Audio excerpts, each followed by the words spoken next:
कबीर जिस मरण ते जग डरै, मेरे मन आनंद मरने ही ते पाईऐ। पूर्ण परमानंद जिहि मरनै सब जगत तरासिया,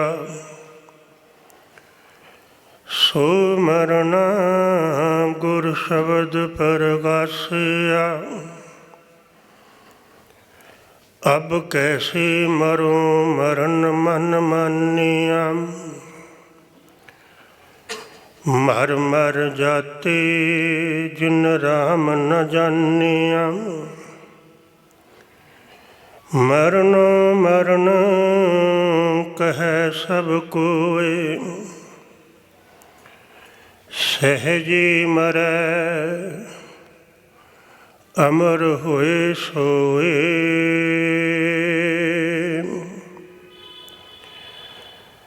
श्री हरि कृष्ण त्याइए, श्री हरि कृष्ण त्याइए। श्री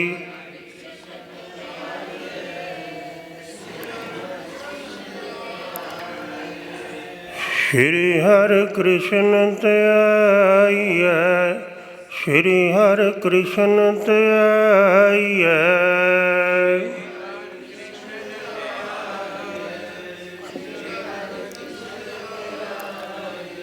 जिस डिठै सब दुख जाए, जिस डिठै सब दुख जाए।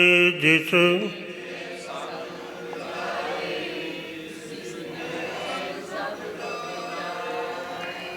तेग बहादुर सिमरिया, तेग बहादुर सिमरिया।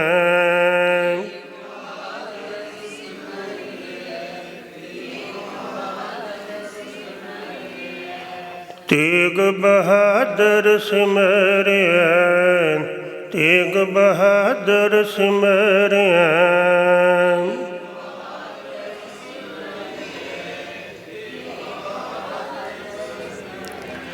कर नाम निध आवे ताए, कर नाम निध आवे ताए।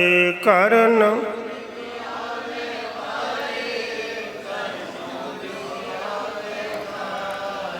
कर नाम निध आवे ताए, कर नाम निध आवे ताए। कर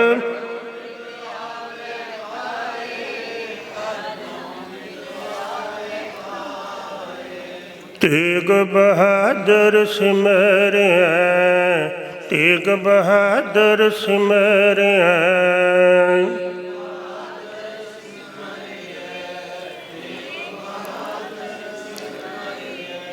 वाहिगुरु जी का खालसा,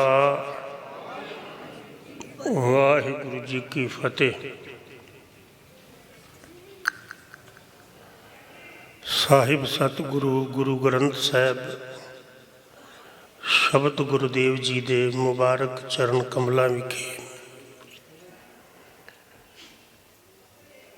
नामे नानक धर्म त्वज सतगुरु धर्म रखिक सतगुरु श्री गुरु तेग बहादुर महाराज जी दे शहीदी दिहाड़े नूं समर्पित हुंदियां अज दे ये विशेष दीवान गुरु चरना अंदर गुरु कृपा सदका सजाए जा रहे हैं।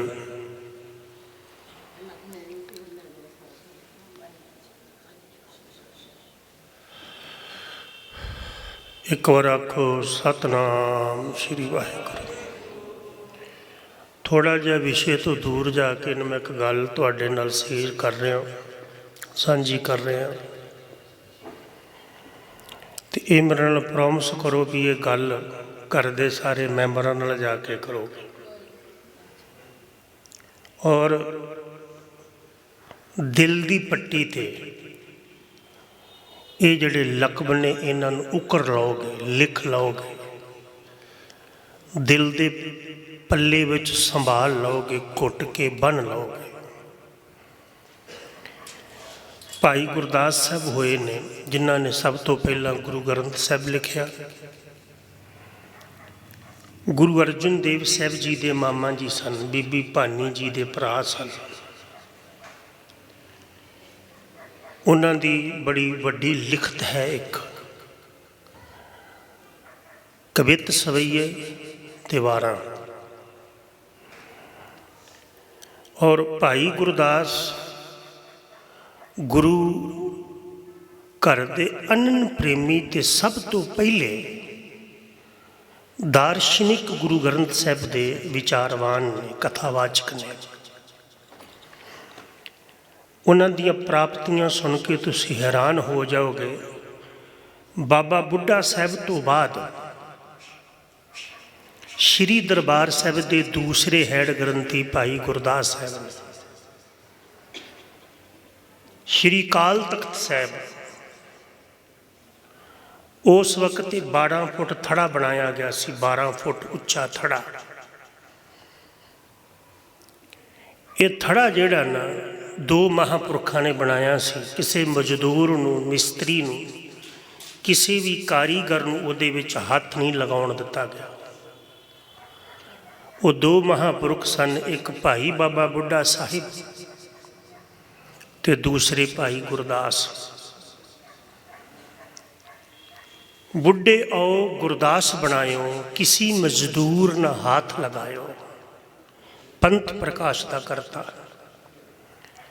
जिमें दरबार साहब के मुख ग्रंथी भाई बाबा बुढ़ा साहब सन, अकाल तख्त साहब के पहले जथेदार भाई गुरदास साहब सन।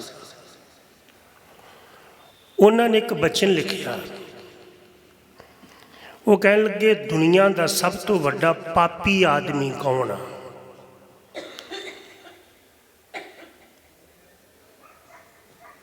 ये गल दावे नाल कही जा सकती है। दुनिया का कोई धर्म ग्रंथ पढ़ लो, किसी दे अंदर पाप की व्याख्या 2 शब्दों में नहीं की गई, आ पाप ता पुण्य। पर भाई गुरदास साहब ने की जड़ी तवज्जो बख्शी।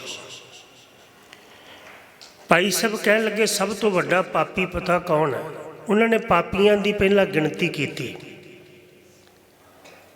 भाई साहब जी के बचन ने उन्होंने बाणी अंदर बामण मनु सिमरती मुताबक बामण का कतल बड़ा वड्डा पाप है, गाई नूं मारना बड़ा वड्डा पाप है। ये मनु सिमरती की सोच है। बामण गाई वंश घात, वंश तो समझे दो प्यो पुत माँ धी भैन, बंदा कोई सारिया नूं कतल कर दे, कितना वड्डा ये पाप होएगा। कोई जम्मण वाली माँ का कतल कर दे, पालन वाले प्यो का कतल कर दे, कोई बामण का कतल कर दे, कोई गऊ का कतल कर दे, अपराध करारे।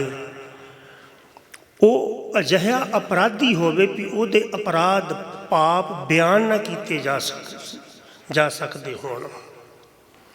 मद पी वो शराब पींदा होवे, मद मीनिंग शराब। जुए खेल दे, जुआ भी पाप मन्निया गया, उजाड़ मन्निया गया। भाई सब कह लगे, मद पी जुए खेल दे, वो जुआ खेलता होए शराबी हो। जोहन पर नारे ओदे नेत्र अखां मैलियां होण ते पराए रूप नूं वेख के, किसी दे रूप नूं देख के ओदे मन दे वलवले गलत हो जाते होण, मन दे ख्याल, ये भी वो पाप कर रहा होवे। मोहन पराई लक्ष्मी, मोहन दर्थ हुंदा मोह लैनी, ठग लैनी। कपट करके कोई किसी दी दौलत नूं अपना बना ले, ये भी एक पाप मन्निया गया। मोहन पराई लक्ष्मी ठग कह ले, गो ठग होवे चोर चगारे वो चोर होवे ते चोरां दा भी सिरमौर चोर होवे। ठग चोर चुगारे भाई साहब कहन लगे विश्वास घाती सब तो वड्डा धर्म की दुनिया अंदर पाप मन्निया गया किसी दे विश्वास नूं तोड़ना, किसी दे विश्वास नूं कतल करना, इनू कहंदे ने विश्वासघाती। जिवें गंगू बामण ने किया वो विश्वासघात सी। माता इस करके नहीं सी भी गए कि गंगू सानू मरिंडे पकड़ा देगा, इस करके गए सी, इस करके गए कि उत्ते विश्वास सी। किसी दे विश्वास को तोड़ना ये भी एक बड़ा पाप मन्निया गया। विश्वासघाती अकिरत काना, एहसान फरामोश होवे बंदा।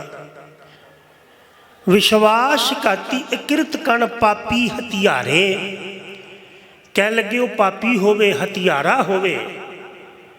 जेड़े पापी उपर गिने ना कि बामण गाई वंशघात अपराध करारे मद पी जूए खेल दे जोहन परनारे मोहन पराई लक्ष्मी ठग चोर चगारे। विश्वासघाती किरत कण पापी हथियारे।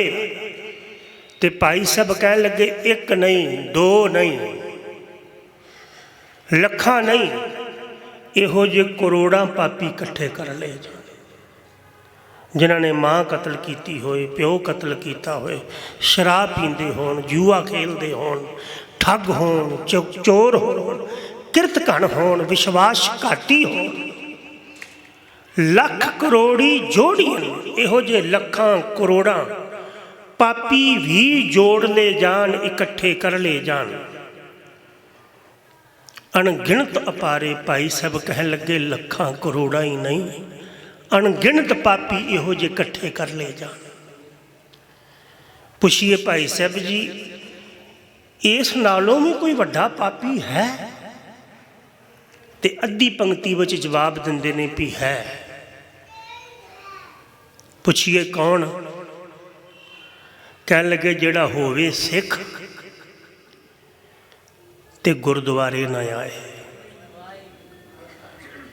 अद्धी पंक्ति है जी ध्यान देना। इकत लू ना पुजनी बेमुख गुरुद्वारे। जेड़ा गुरुद्वारे नहीं ना आउंदा, गुरु चरणा च नहीं आउंदा, ये पापी ते ओदे लू दे बराबर नहीं है। लू दर्द पता की हुंदा? एक रोम, एक रोम दे बराबर नहीं है। जेड़ा होए बाबे नानक दा ते बाबे दे घर नूं भुल गया होवे, जेड़ा होए गुरु तेग बहादुर साहब दा ते गुरु तेग बहादुर साहब जी दे घर नूं भुल गया होवे, जेड़ा होए श्री गुरु ग्रंथ साहब जी दा सिख ते गुरु ग्रंथ साहब जी नूं भुल गया होवे। मैं कई बार बेनती करदा हुन्ना, एक गल याद रखियो भी जेड़े महान लोग हुंदे आ ना वो नहीं हुंदे जेड़े अपने लिए जींदे ने। तेरी तवज्जो बख्शो, जेड़े अपने लिए जींदे ने ते जेड़े केवल अपने लिए जींदे ने। एक भी बंदा दसो कि जेड़ा अपने लिए ते अपने लिए जिया होए ते महान बनया, एक भी दसो? कोई नहीं लभेगा। और दुनिया में 99% लोग अपने लिए ते अपने लिए जींदे ने। कदी किसी लिए जी के देखिया जी? इतिहास उन्हां दा वाचिया जाता है, इतिहास वो बनाते हैं, हिस्टरी वो सिरजते हैं। दुनिया अंदर जस उन्हां दा कायम हुंदा है जेड़े अपने लिए नहीं, अपने लिए नहीं, सगों अपने नूं ते आपे नूं जोखम विच पा के जेड़े दूसरियां लिए जींदे ने। वो कौन हुंदे ने? वो रूहानी पुरुष होंदे। ਇੱਕ ਮੈਂ ਥੋੜ੍ਹੇ ਦਿਨਾਂ 'ਚ ਕਈ ਜਗ੍ਹਾ 'ਤੇ ਦਾਸ ਕਥਾ ਦੀ ਸੇਵਾ ਕਰਨ ਗਿਆ। ਦੂਸਰਿਆਂ ਲਈ ਪਤਾ ਕੌਣ ਜੀ ਸਕਦਾ ਹੈ? ਦੂਸਰਿਆਂ ਲਈ ਜਿਹਦੇ ਅੰਦਰ ਪਕੜ ਨਹੀਂ ਹੈ। ਪਕੜ ਆਪਣਿਆਂ ਦੀ ਹੁੰਦੀ ਹੈ, ਆਪਣੀ ਤੇ ਆਪਣਿਆਂ ਦੀ। ਜਿਹੜਾ ਬੰਦਾ ਕੇਵਲ ਪਕੜ ਵਿੱਚ ਜੀ ਰਿਹਾ, ਮੈਂ ਕਈ ਵਾਰ ਬੇਨਤੀ ਕੀਤੀ ਹੈ ਵੀ ਬੰਦੇ ਨੂੰ ਦੁੱਖ ਜਿਹੜਾ ਹੈ ਨਾ ਉਹ ਮੌਤ ਦਾ ਨਹੀਂ ਹੁੰਦਾ, ਪਕੜ ਦਾ ਹੁੰਦਾ। ਕਿਸੇ ਦਾ ਮਰ ਜਾਏ ਕੋਈ ਬੰਦਾ ਨਹੀਂ ਰੋਂਦਾ। ਮੈਂ ਕਈ ਵਾਰ ਇੱਕ ਉਦਾਹਰਣ ਦਿੰਦਾ ਵੀ ਕਿਤੇ ਕੋਈ ਬੱਸ ਪਲਟੀ, ਸਾਰੇ ਮਰ ਗਏ, ਬੰਦੇ ਨੇ ਪੇਪਰ ਪੜ੍ਹਿਆ, ਗਾਂਹ ਕਰ ਦਿੱਤਾ, ਟੀਵੀ ਤੇ ਦੇਖ ਰਿਹਾ ਫਲਾਣੀ ਜਗ੍ਹਾ ਤੇ ਬੱਸ ਪਲਟੀ, ਸਾਰੇ ਮਰ ਗਏ, ਖਬਰ ਖਤਮ ਹੋਈ, ਗਾਂਹ ਚਲੇ ਗਈ। ਕਿਸੇ ਨੇ ਆ ਕੇ ਕਿਹਾ ਉਹਦੇ ਵਿੱਚ ਤੇਰਾ ਪੁੱਤ ਸੀ, ਫਿਰ ਬੰਦਾ ਰੋਇਆ। ਇਹਦਾ ਅਰਥ ਹੈ ਰੋਣਾ ਮੌਤ ਦਾ ਨਹੀਂ ਹੁੰਦਾ, ਰੋਣਾ ਤੇ ਆਪਣਿਆਂ ਦਾ ਹੁੰਦਾ, ਰੋਣਾ ਤੇ ਪਕੜ ਦਾ ਹੁੰਦਾ। ਜਿਹੜੇ ਪਕੜ ਵਿੱਚ ਜੀਂਦੇ ਨੇ ਉਹ ਰੋਂਦੇ ਨੇ ਆਪਣਿਆਂ ਲਈ, ਜਿਹੜੇ ਆਪਣਿਆਂ ਦੀ ਪਕੜ ਛੱਡ ਕੇ ਜੀਂਦੇ ਨੇ ਉਹ ਵੀ ਰੋਂਦੇ ਨੇ। ਪਰ ਪਤਾ ਕਿੰਨਾਂ ਲਈ? ਉਹ ਆਖਦੇ ਨੇ ਏਤੀ ਮਾਰ ਪਈ ਕੁਰਲਾਣੇ, ਤੈਂ ਕੀ ਦਰਦ ਨਾ ਆਇਆ। ਇੱਕ ਵੀ ਐਮਨਾਬਾਦ ਵਿੱਚ ਬਾਬੇ ਦਾ ਕੋਈ ਖੂਨ ਦੇ ਰਿਸ਼ਤੇ ਵਾਲਾ ਨਹੀਂ ਸੀ। ਬਾਬਾ ਆਪਣਿਆਂ ਲਈ ਜੀ ਹੈ, ਆਪਣੇ ਬੱਚਿਆਂ ਲਈ ਜੀ ਹੈ। ਆਪਣੇ ਬੱਚੇ ਛੱਡ ਦਿੱਤੇ, ਹੀਰਿਆਂ ਵਰਗੇ, ਬਜ਼ੁਰਗ ਮਾਂ ਬਾਪ ਛੱਡੇ, ਤਾਈਓਂ ਤੇ ਬਾਬੇ ਨੂੰ ਦੁਨੀਆ ਯਾਦ ਕਰਦੀ ਹੈ। ਤੇ ਸ਼੍ਰੀ ਗੁਰੂ ਤੇਗ ਬਹਾਦਰ ਮਹਾਰਾਜ ਆਨੰਦਪੁਰ ਆਪ ਵਸਾਇਆ। ਜਿਹੜੇ ਖਿਆਲ ਕਰਿਓ 25 ਸਾਲ ਬਾਅਦ ਵਿਆਹ ਤੋਂ ਗੋਬਿੰਦ ਰਾਏ ਜੀ ਦਾ ਆਗਮਨ ਹੋਇਆ। 25 ਸਾਲ ਗੁਜ਼ਰ ਕੇ ਵਿਆਹ ਹੋਇਆ। ਸ਼੍ਰੀ ਗੁਰੂ ਤੇਗ ਬਹਾਦਰ ਮਹਾਰਾਜ ਜਦ ਗੋਬਿੰਦ ਰਾਏ ਜੀ ਦਾ ਆਗਮਨ ਹੁੰਦਾ ਹੈ, 5 ਸਾਲ ਦੇ ਨੇ ਗੋਬਿੰਦ ਰਾਏ ਜਦ ਮਹਾਰਾਜ ਆ ਕੇ ਮਿਲਦੇ ਨੇ। ਇਹ ਉਹੀ ਕਰ ਸਕਦਾ ਜਿਹਦੇ ਵਿੱਚ ਪਕੜ ਨਹੀਂ ਹੈ। ਕਲਪਨਾ ਕਰਕੇ ਦੇਖੋ, ਆਪਣੀ ਜ਼ਿੰਦਗੀ ਤੇ ਝੁਕਾ ਕੇ ਦੇਖੀਏ ਵੀ ਸਾਡੇ ਹੀ ਕਿਸੇ ਧੀ ਪੁੱਤ ਦੇ ਘਰ 25 ਸਾਲ ਬਾਅਦ ਕਾਕਾ ਜਨਮ ਲੈ ਤੇ ਉਹਦਾ ਪਿਓ ਆ ਕੇ 5 ਸਾਲ ਬਾਅਦ ਵੇਖੇ। ਅਸੀਂ ਤਾਂ ਸਭ ਕੁਝ ਛੱਡ ਕੇ ਦੌੜ ਜਾਵਾਂਗੇ। ਨਿਰਮੋਹੀ ਪਕੜ ਨਹੀਂ। ਤੇ ਯਾਦ ਰੱਖਿਓ ਦੁੱਖ ਪਕੜ ਵਿੱਚ ਹੁੰਦਾ ਹੈ ਤੇ ਪਕੜ ਵਾਲੇ ਕਦੀ ਵੀ ਮਹਾਨ ਸਿਰਜਣਾ ਨਹੀਂ ਕਰ ਸਕਦੇ। ਹਜ਼ੂਰ ਆਪਣੇ ਪੁੱਤਰ ਜੀ ਨੂੰ ਮਿਲ ਕੇ ਆਨੰਦਪੁਰ ਆ ਗਏ। ਮੈਂ ਬਿਲਕੁਲ ਸੰਖੇਪ ਵਿੱਚ ਬੇਨਤੀ ਕਰਨ ਲੱਗਾ, ਮਗਰ ਗੋਬਿੰਦ ਰਾਏ ਜੀ ਨੂੰ ਬੁਲਾ ਲਿਆ। ਹੁਣ 9 ਸਾਲ ਦੇ ਗੋਬਿੰਦ ਰਾਏ ਨੇ ਜਦ ਪੰਡਿਤ ਸ਼੍ਰੀ ਗੁਰੂ ਤੇਗ ਬਹਾਦਰ ਸਾਹਿਬ ਜੀ ਦੀ ਕਦਮਬੋਸ਼ੀ ਵਿੱਚ ਹਾਜ਼ਰ ਹੋਏ। ਤੁਹਾਡਾ ਕੀ ਖਿਆਲ ਹੈ ਕਿ ਕਸ਼ਮੀਰ ਤੋਂ ਲੈ ਕੇ ਆਨੰਦਪੁਰ ਦੇ ਰਸਤੇ ਤੱਕ ਆਉਂਦਿਆਂ ਰਸਤੇ ਵਿੱਚ ਕੋਈ ਮੰਦਰ ਨਹੀਂ ਹੋਏਗਾ, ਕੋਈ ਮਸਜਿਦ ਨਹੀਂ ਹੋਏਗੀ, ਕੋਈ ਧਾਰਮਿਕ ਡੇਰਾ ਨਹੀਂ ਹੋਏਗਾ। ਪਰ ਕਿਸੇ ਨੇ ਇਹਨਾਂ ਨੂੰ ਸ਼ਰਨ ਦਿੱਤੀ, ਕਿਸੇ ਨੇ ਇਹਨਾਂ ਦੀ ਕਲਾਈ ਥੰਮੀ। ਉਹ ਬਾਪੂ ਤੇਗ ਬਹਾਦਰ ਸਾਹਿਬ ਜੀ ਜਿਨ੍ਹਾਂ ਕਿਹਾ, ਬਾਹਾਂ ਜਿਨ੍ਹਾਂ ਦੀ ਪਕੜੀ ਹੈ ਸਿਰ ਦੀਜੈ ਬਾਹਾਂ ਨਾ ਛੋੜੀਏ। ਇਹ ਹਜ਼ੂਰ ਦੇ ਚਰਨ ਕਮਲਾਂ ਵਿਖੇ ਪਹੁੰਚੇ। ਇਹ ਪਹਿਲੀ ਵਾਰ ਆਏ ਸਨ। ਇਹਨਾਂ ਨੇ ਹਜ਼ੂਰ ਜੀ ਦੇ ਚਰਨ ਕਮਲਾਂ ਵਿੱਚ ਨਤਮਸਤਕ ਹੋਣਾ ਕੀਤਾ। ਨਾਵੇਂ ਨਾਨਕ ਧਰਮ ਤਬੁਝ ਸਤਿਗੁਰੂ ਜੀ ਦਾ ਆਸ਼ੀਰਵਾਦ ਲੈ ਕੇ ਦਰਬਾਰ ਵਿੱਚ ਬੈਠ ਗਏ। ਇੱਕ ਮੈਂ ਬੇਨਤੀ ਕਰਾਂ, ਗੁਰੂ ਗ੍ਰੰਥ ਸਾਹਿਬ ਵਰਗੀ ਗੁਰਬਾਣੀ ਵਰਗੀ ਮੋਰਲ ਸਪੋਰਟ ਦੁਨੀਆ ਦੇ ਕਿਸੇ ਗ੍ਰੰਥ ਵਿੱਚੋਂ ਨਹੀਂ ਮਿਲ ਸਕਦੀ। ਜਦੋਂ ਸਾਰੇ ਤੁਹਾਡਾ ਸਾਥ ਛੱਡ ਦੇਣ ਨਾ, ਇੱਥੇ ਤੱਕ ਸਰੀਰ ਵੀ ਸਾਥ ਛੱਡਣ ਦੀ ਅਵਸਥਾ ਵਿੱਚ ਹੋਵੇ, ਤੇ ਗੁਰੂ ਗ੍ਰੰਥ ਸਾਹਿਬ ਕਹਿਣ ਲੱਗੇ ਉਦੋਂ ਵੀ ਕੋਈ ਹੈ ਤੈਨੂੰ ਸੰਭਾਲਣ ਵਾਲਾ। ਉਹ ਪਤਾ ਕੌਣ ਹੈ? ਜਾਂ ਕੋ ਮੁਸ਼ਕਲ ਅਤ ਬਣੇ।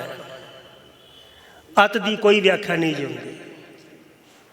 ਅਤ ਦੀ ਕੀ ਵਿਆਖਿਆ ਕਰੋਗੇ?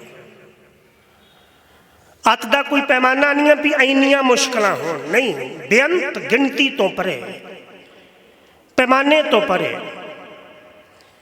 ਤੇ ਢੋਈ ਕੋਏ ਨਾ ਦੇ, ਤੇ ਬਾਬਾ ਜੀ ਕਹਿਣ ਲੱਗੇ ਮੁਸ਼ਕਿਲ ਵਿੱਚ ਤੈਨੂੰ ਕੋਈ ਢੋਈ ਵੀ ਨਾ ਦੇ, ਤੈਨੂੰ ਕੋਈ ਕੋਲ ਵੀ ਨਾ ਬਿਠਾਏ, ਤੇਰੇ ਕੋਈ ਕੰਧੇ ਤੇ ਹੱਥ ਰੱਖ ਕੇ ਇੰਨੀ ਗੱਲ ਵੀ ਨਾ ਕਹੇ ਮਿੱਤਰਾ ਕੋਈ ਗੱਲ ਨਹੀਂ ਮੈਂ ਤੇਰੇ ਨਾਲ।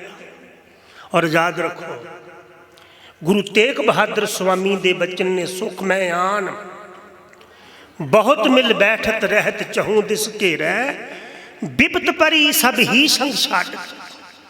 ਔਰ ਇੱਕ ਹੋਰ ਬੇਨਤੀ ਕਰਾਂ, ਜ਼ਿੰਦਗੀ ਅੰਦਰ ਕਦੀ ਕਦੀ ਬਿਪਤ ਮੰਗ ਲਿਆ ਕਰੋ ਕਿ ਬਾਬਾ ਬਿਪਤਾ ਦੇ ਦੇ। ਬਿਪਤਾ ਸਦੀ ਨਹੀਂ ਰਹਿੰਦੀ, ਰਹਿੰਦੀ ਆ। ਕੋਈ ਵੀ ਚੀਜ਼ ਸਦਾ ਨਹੀਂ ਰਹਿੰਦੀ ਤੇ ਬਿਪਤਾ ਵੀ ਨਹੀਂ ਰਹਿੰਦੀ। ਰਹੀਮ ਬਿਪਤਾ ਹੂੰ ਭਲੀ, ਰਹੀਮ ਆਖਦੇ ਬਿਪਤਾ ਚੰਗੀ ਆ ਜੋ ਥੋੜੋ ਦਿਨ ਹੋਏ, ਥੋੜੇ ਦਿਨ ਲਈ ਹੁੰਦੀ ਆ। ਹਿੱਤ ਅਨਹਿੱਤ ਕੋ ਕੌਣ ਆਪਣਾ ਕੌਣ ਪਰਾਇਆ, ਪਤਾ ਲੱਗ ਜਾਂਦਾ ਬਿਪਤਾ ਇਹ ਦੱਸ ਦਿੰਦੀ, ਵਿਆਖਿਆ ਕਰ ਦਿੰਦੀ। ਸੁਖ ਮੈਂ ਆਨ ਬਹੁਤ ਮਿਲ ਬੈਠਤ, ਤੇ ਬਾਬਾ ਜੀ ਕਹਿਣ ਲੱਗੇ ਰਹਿਤ ਚਹੂੰ ਦਿਸ ਘੇਰੈ, ਬਿਪਤ ਪਰੀ ਸਭ ਹੀ ਸੰਗ ਛੱਡ। शाह भक्ति में कौन किसी का साथ देता है? शाह का अर्थ होंदा है काला, वक्त का होंदा है समा। काले वक्तां विच कौन किसी का साथ दिंदा है? मैं एक उदाहरण बड़ी बार दिना कि ਜਿਹੜੇ ਸੈਲਫਿਸ਼ ਲੋਕ ਹੁੰਦੇ ਨੇ, ਮਤਲਬ ਪ੍ਰਸਤ ਭਾਈ ਸਾਹਿਬ ਜੀ, ਮਤਲਬ ਪ੍ਰਸਤ, ਉਹਨਾਂ ਦੀ ਜਿਹੜੀ ਫਰੈਂਡਸ਼ਿਪ ਹੈ, ਦੋਸਤੀ ਹੈ, ਉਹ ਪਤਾ ਕਿੱਦਾਂ ਦੀ ਹੁੰਦੀ ਹੈ? ਅੱਖ ਦੇ ਸੁਰਮੇ ਵਰਗੇ। ਅੱਖ ਵਿੱਚ ਸੁਰਮਾ ਇਸ ਲਈ ਤਾਂ ਨਹੀਂ ਪਾਉਂਦੇ ਵੀ ਅੱਖ ਭੈੜੀ ਲੱਗੇ, ਅੱਖ ਫੱਬੇ, ਅੱਖ ਚੰਗੀ ਲੱਗੇ। ਨਾਨਕ ਪਿਆਓ ਵਿਆਹ ਬੜੇ ਹੁੰਦੇ ਨੇ, ਬੱਚੀਆਂ ਸੱਜ ਕੇ ਆਉਂਦੀਆਂ ਨੇ, ਤੇ ਜਦ ਕੋਈ ਬਹੁਤ ਜਜ਼ਬਾਤੀ ਬੱਚੀ ਹੁੰਦੀ, ਅੱਜ ਕੱਲ੍ਹ ਤੇ ਬੱਚੀਆਂ ਘੱਟ ਹੀ ਰੋਂਦੀਆਂ ਨੇ, ਕੋਈ ਜਜ਼ਬਾਤੀ ਬੱਚੀ ਰੋਂਦੀ ਆ ਨਾ ਤਾਂ ਅੱਖਾਂ ਦਾ ਸੁਰਮਾ ਸਾਥ ਛੱਡ ਦਿੰਦਾ। ਜਿਹੜੇ ਮਤਲਬ ਪ੍ਰਸਤ ਲੋਕ ਨੇ ਅੱਖ ਦੇ ਸੁਰਮੇ ਦੀ ਤਰ੍ਹਾਂ ਹੁੰਦੇ ਨੇ। ਹੱਸਦੇ ਹੋ ਤੁਹਾਡੇ ਨਾਲ ਹੈ, ਰੋਣ ਦੀ ਦੇਰ ਹੈ। ਤੇ ਤੁਹਾਡਾ ਕੀ ਖਿਆਲ ਹੈ ਕਿ ਜਿਹੜਾ ਅੱਖ ਦਾ ਸੁਰਮਾ ਵਾ ਇਹ ਕੇਵਲ ਸਾਥ ਛੱਡਦਾ ਹੈ? ਨਹੀਂ। ਜਿਸ ਸੁਰਮੇ ਨੂੰ ਅੱਖ ਦਾ ਸ਼ਿੰਗਾਰ ਸਮਝਿਆ ਸੀ, ਉਹੀ ਸੁਰਮਾ ਜਦ ਅੱਖ ਨੇ ਰੋਣਾ ਸ਼ੁਰੂ ਕੀਤਾ ਨਹੀਂ, ਸਾਥ ਹੀ ਨਹੀਂ ਛੱਡਿਆ, ਉਹ ਤੇ ਮੈਲਾ ਵੀ ਕਰ ਦਿੰਦਾ ਹੈ। ਕਰਦਾ ਨਾ ਮੈਲਾ। ਜਿਹੜੇ ਮਤਲਬ ਪ੍ਰਸਤ ਲੋਕ ਨੇ ਤੁਹਾਡਾ ਸਾਥ ਹੀ ਨਹੀਂ ਛੱਡਦੇ, ਤੁਹਾਨੂੰ ਗਾਲਾਂ ਵੀ ਕੱਢਦੇ ਨੇ। ਗੁਰੂ ਗ੍ਰੰਥ ਸਾਹਿਬ ਦੇ ਬਚਨ ਨੇ, ਬੰਦੇ ਗਾਲਾਂ ਕੱਢਦੇ ਨੇ। ਜਿਤ ਦਿਨ ਉਨਕਾ ਸਵਾਓ ਹੋਏ ਨਾ ਆਵੈ, ਤੇ ਜਦੋਂ ਕੋਈ ਆਸਰਾ ਪਰਨਾ ਨਾ ਰਹਿ ਜੇ, ਤੇ ਇੱਕ ਬਾਬੇ ਨਾਨਕ ਦਾ ਘਰ ਹੈ, ਆ ਜਾ ਇੱਥੇ। ਲਾਗੂ ਹੋਏ ਦੁਸ਼ਮਨਾ ਸਾਕ ਵੀ ਭੱਜ ਖਲੇ, ਸਭੋ ਭੱਜੈ ਆਸਰਾ ਚੁੱਕੈ ਸਭ ਅਸਰਾਓ, ਚਿਤ ਆਵੈ ਉਸ ਪਾਰ ਬ੍ਰਹਮ ਲੱਗੇ ਨਾ ਤੱਤੀ ਵਾਓ। ਸਾਹਿਬ ਨਿਤਾਣਿਆਂ ਦਾ ਤਾਣ, ਇਹ ਸੋਚ ਲੈ ਕੇ ਆਈ ਗੁਰੂ ਤੇਗ ਬਹਾਦਰ ਸਾਹਿਬ ਦੇ ਚਰਨਾਂ 'ਚ। ਸੱਚ ਕਰਕੇ ਜਾਣਿਓ, ਗੁਰੂ ਦੇ ਚਰਨਾਂ ਵਿੱਚ ਆ, ਤੈਨੂੰ ਗੁਰੂ ਰੱਖੇਗਾ। ਗੁਰੂ ਨੂੰ ਸਮਰਪਿਤ ਹੋ। ਗੁਰੂ ਗ੍ਰੰਥ ਸਾਹਿਬ ਵਿੱਚ ਇੱਕ ਬਚਨ ਆਉਂਦਾ, ਕਹਿਣ ਲੱਗੇ ਪਿਆਰਿਆ, ਸਭ ਤੋਂ ਮੁਲਾਇਮ ਮਾਸ ਜਿਹੜਾ ਨਾ ਬੋਡੀ ਅੰਦਰ, ਜਿਹਦੇ ਵਿੱਚ ਕੋਈ ਹੱਡੀ ਨਹੀਂ, ਉਹ ਜ਼ੁਬਾਨ ਦਾ, ਰਸਨਾ ਦਾ। ਤੇ ਰਹਿੰਦਾ ਕਿੱਥੇ ਹੈ? ਸਭ ਤੋਂ ਤਿੱਖੇ ਦੰਦਾਂ 'ਚ। ਕਦੀ ਕੱਟਿਆ ਗਿਆ, ਕਦੀ ਜ਼ੁਬਾਨ ਕੱਟੀ ਗਈ। ਗੁਰੂ ਗ੍ਰੰਥ ਸਾਹਿਬ ਦੇ ਬਚਨ ਨੇ, ਜੈਸੇ ਕਾਟੀ 30 32 ਹੈ, ਵਿੱਚ ਰਾਖੇ ਰਸਨਾ ਮਾਸ ਰਤ ਕੇਰੀ। ਜਿਵੇਂ ਤਿੱਖੇ ਦੰਦਾਂ ਦੇ ਵਿੱਚ ਪਰਮਾਤਮਾ ਜ਼ੁਬਾਨ ਨੂੰ ਬਚਾ ਕੇ ਰੱਖਦਾ ਨਾ, ਜਿਹੜਾ ਗੁਰੂ ਦੀ ਸ਼ਰਨ ਆ ਜੇ, ਗੁਰੂ ਵੀ ਉਹਨੂੰ ਹਰ ਪੱਖ ਤੋਂ ਬਚਾ ਕੇ ਰੱਖਦਾ। ਤੇਰੇ ਆਉਣ ਵਿੱਚ ਦੇਰੀ, ਪੰਡਤਾਂ ਦੇ ਆਉਣ ਵਿੱਚ ਦੇਰੀ ਹੋ ਸਕਦੀ ਹੈ, ਬਚਾਉਣ ਵਿੱਚ ਗੁਰੂ ਤੇਗ ਬਹਾਦਰ ਸਾਹਿਬ ਦੇ ਦੇਰੀ ਨਹੀਂ ਹੋਈ। ਉਸੇ ਵਕਤ ਬਚਨ ਕਰ ਦਿੱਤਾ। ਪੰਡਿਤ ਬੈਠੇ ਨੇ, ਇੰਨੀ ਦੇਰ ਉਹਨੂੰ ਕਹਿਣ ਲੱਗੇ, ਗੋਬਿੰਦ ਰਾਏ ਜੀ 9 ਸਾਲ ਦੀ ਉਮਰ ਅੰਦਰ ਖੇਡਦੇ ਹੋਏ ਪਿਤਾ ਜੀ ਨੂੰ ਸਿਜਦਾ ਕਰਦੇ ਨੇ। ਗੁਰੂ ਪਿਤਾ ਪੁੱਤਰ ਜੀ ਨੂੰ, ਫਰਜ਼ੰਦ ਜੀ ਨੂੰ, ਨੌਨ ਨਿਹਾਲ ਜੀ ਨੂੰ, ਲਖਤੇ ਜ਼ਿਕਰ ਜੀ ਨੂੰ, ਆਪਣੇ ਦੁਲਾਰਾ ਜੀ ਨੂੰ ਕੋਲ ਬਿਠਾ ਲੈਂਦੇ ਨੇ।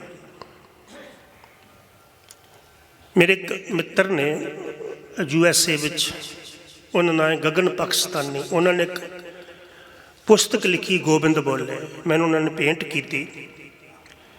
97 ਵਿੱਚ ਜਦੋਂ ਮੈਂ ਪਹਿਲੀ ਵਾਰ ਬਾਹਰ ਗਿਆ, ਉਹਦੇ ਵਿੱਚ ਉਹਨਾਂ ਨੇ ਬੜੀ ਕਮਾਲ ਦੀ ਗੱਲ ਲਿਖੀ ਹੈ ਉਹਦੀ ਭੂਮਿਕਾ ਵਿੱਚ,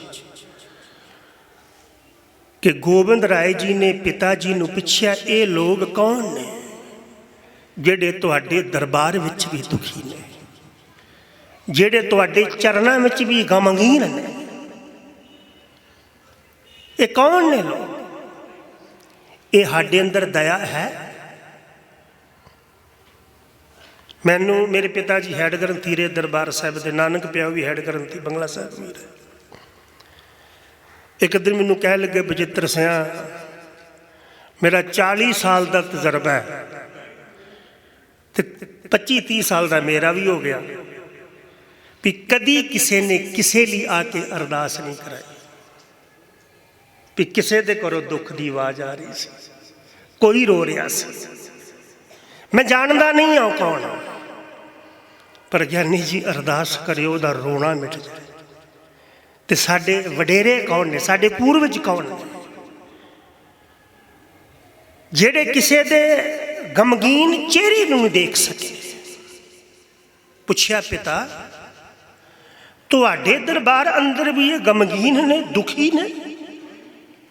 ਇਹਨਾਂ ਦੇ ਚਿਹਰਿਆਂ ਤੇ ਇੱਥੇ ਵੀ ਹੁਲਾਸ ਨਹੀਂ, ਖੇੜਾ ਨਹੀਂ? ਕੀ ਕਾਰਨ ਹੈ ਪਿਤਾ ਜੀ? ਇਹ ਕੌਣ ਲੋਕ ਨੇ? ਮੈਂ ਤਾਂ ਪਹਿਲੀ ਵਾਰ ਵੇਖ ਰਿਹਾ। ਸ਼੍ਰੀ ਗੁਰੂ ਤੇਗ ਬਹਾਦਰ ਮਹਾਰਾਜ ਕਹਿਣ ਲੱਗੇ, ਇਹਨਾਂ ਦੇ ਧਰਮ ਦੇ ਚਿੰਨ੍ਹ ਖਤਰੇ ਵਿੱਚ ਨੇ,